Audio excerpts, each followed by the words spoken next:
প্রচুর স্বপ্নদোষ হচ্ছে, কোনোভাবেই স্বপ্নদোষ কমছে না। স্বপ্নদোষ বেশি হওয়ার কারণে বিভিন্ন ঔষধ গ্রহণ করছেন, তারপরেও আপনার স্বপ্নদোষ কমছে না। তো এই ভিডিওর মাধ্যমে আমি এমন একটি দোয়া আপনাকে শিখিয়ে দিব, যে দোয়ার উপর যদি আপনি আমল করেন, ইনশাআল্লাহ আপনার স্বপ্নদোষ খুবই দ্রুত কমে যাবে ইনশাআল্লাহ তাআলা। ধৈর্য সহকারে পুরো ভিডিওটি আপনারা দেখবেন, ইনশাআল্লাহ আপনাদের স্বপ্নদোষ কমে যাবে। আসসালামু আলাইকুম রাহমাতুল্লাহ। প্রিয় দর্শক, কেমন আছেন? সকলের ভালো কামনা করে ভিডিও শুরু করছি। অনেকদিন পর ভিডিও নিয়ে আসলাম, অনেকদিন ধরে ভিডিও করি না। তো রিসেন্টলি এক বড় ভাই প্রশ্ন করলেন, ভাই প্রচুর পরিমাণ স্বপ্নদোষ হয়, কিভাবে এটা কমাতে পারি? আমি তাকে জিজ্ঞেস করলাম যে তোমার কোনো বদ অভ্যাস ছিল কিনা।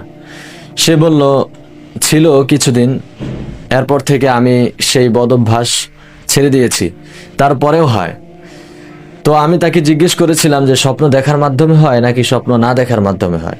সে বলেছিল স্বপ্ন দেখার মাধ্যমে হয়। তো তাকে একটি দোয়া শিখিয়ে দেই, সেই দোয়া শেখার মাধ্যমে তার অনেক উপকার হয়। আমি ভাবলাম এই দোয়াটি আমি ভিডিও আকারে সকলের কাছে পৌঁছে দিই। তো দোয়াটি খুবই ছোট, যদি আপনারা আমল করতে পারেন ইনশাআল্লাহ ঔষধের পিছনে দৌড়াতে হবে না ইনশাআল্লাহ তাআলা। শুধু আল্লাহ তাআলার উপর ভরসা রাখতে হবে, ভরসা রেখে এই দোয়ার উপর আমল করতে হবে ইনশাআল্লাহ। তাহলে আমরা বুঝলাম যে স্বপ্নদোষ দুইভাবে হয়ে থাকে। এক হলো স্বপ্নদোষ হয় স্বপ্ন দেখার মাধ্যমে, 2 নাম্বার স্বপ্ন না দেখার মাধ্যমে। এখন স্বপ্ন দেখার মাধ্যমে যেটা হয় সেটা আপনি কোরআনে বিভিন্ন দোয়া, হাদিসের ভাষ্য অনুযায়ী বিভিন্ন দোয়া পড়ে ঘুমালে স্বপ্নদোষ কমে যাবে, ভালো হয়ে যাবে। এখন যেটা আপনার স্বপ্ন না দেখার মাধ্যমে হয়, সেটার জন্য আপনাকে পরামর্শ এবং সাথে সাথে কিছু ঔষধ এবং প্রাকৃতিক কিছু খাবার গ্রহণ করতে হবে। সেটা নিয়েও আমি আলোচনা করব ইনশাআল্লাহ। তো চলুন সেই দোয়াটি জেনে নেই, যে দোয়া পড়লে স্বপ্ন দেখার মাধ্যমে যে স্বপ্নদোষটা হয়ে থাকে সেটা হবে না। তো ঘুমানোর পূর্বে আপনারা ঘুমের দোয়া তো পড়বেন, সাথে সাথে এই দোয়ার আমলটাও করবেন। দোয়াটা খুবই ছোট। ঘুমানোর পূর্বে আপনারা ইয়া উমার এটা আপনার সিনায় লিখবেন, বুকে লিখে পরে ঘুমাবেন।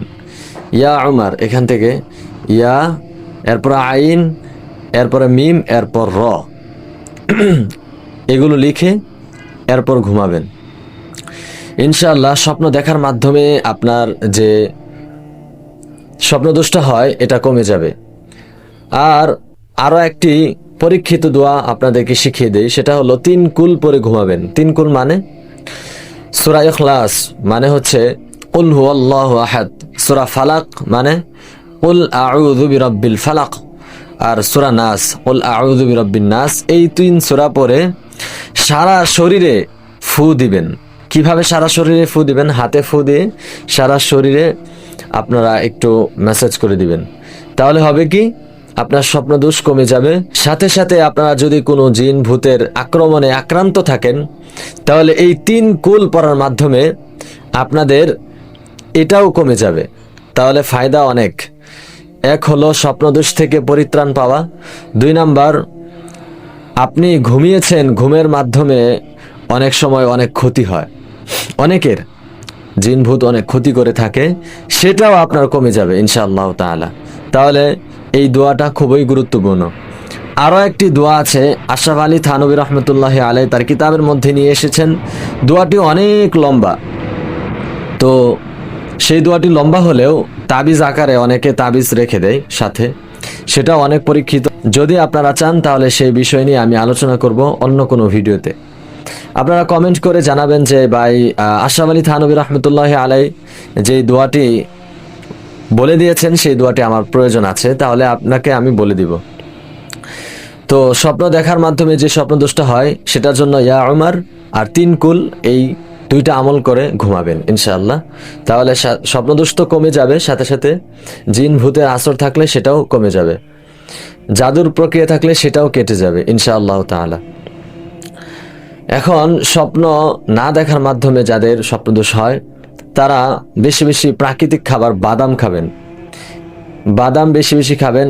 এইটা খাওয়ার মাধ্যমে বীর্য ঘন হয়, আর বীর্য ঘন হলে কি হবে? স্বপ্নদোষ হবে না। ঠিক আছে, স্বপ্নদোষ বেশি পরিমাণ হওয়ার কারণ হচ্ছে বীর্য পাতলা থাকা।